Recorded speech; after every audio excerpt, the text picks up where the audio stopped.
En ce dimanche 16 octobre, tous les diocésains du Val-de-Marne étaient invités par Monseigneur Michel Sentier au stade Duvauchel de Créteil afin de fêter les 50 ans du diocèse.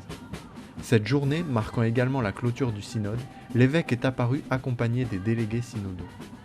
Au cours d'une célébration eucharistique joyeuse et colorée, le père évêque a promulgué les actes synodaux. Il a insisté pour que chacun se les approprie afin d'ouvrir des pistes nouvelles pour annoncer l'évangile en Val-de-Marne.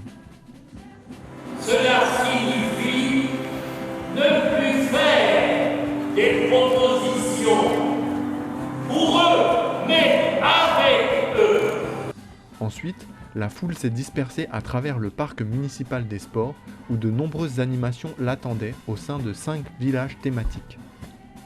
Le village intitulé « Avec les enfants et les jeunes, ensemble appelés à être témoins » était entièrement pensé par et pour les enfants et les jeunes.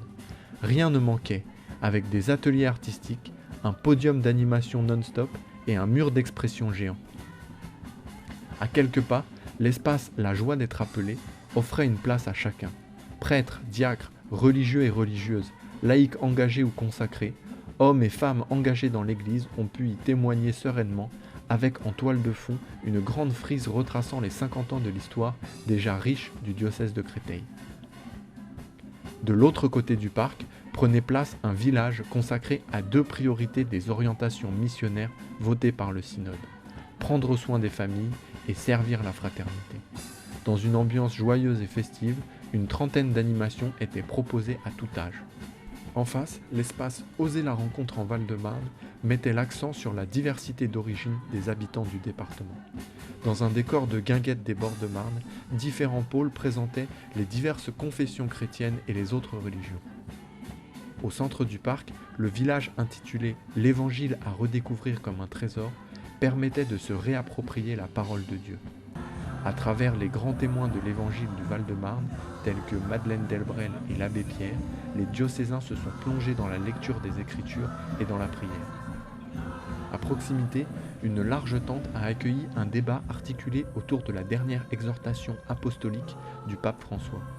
Puis une table ronde s'est tenue sur la possibilité d'annoncer l'Évangile aujourd'hui dans notre société postmoderne. Au même moment, Radio Notre-Dame diffusait en direct de son studio ouvert au public une série d'entretiens avec des personnalités du diocèse ayant participé à la démarche synodale. Sous un soleil éclatant, la célébration d'anniversaire du diocèse a réuni près de 8000 personnes. À cette occasion et devant les représentants d'autres religions, Michel Sentier a invité chacun à agir prioritairement en direction des enfants et des jeunes. Il a également rappelé que la communauté paroissiale et croyante est un lieu d'intégration. En conclusion de cette magnifique journée de fête, a été donnée lecture des 10 commandements du synode de Créteil. Tirés des actes promulgués par Monseigneur Michel Sentier, ils en expriment la substance. Chacun peut trouver sa place.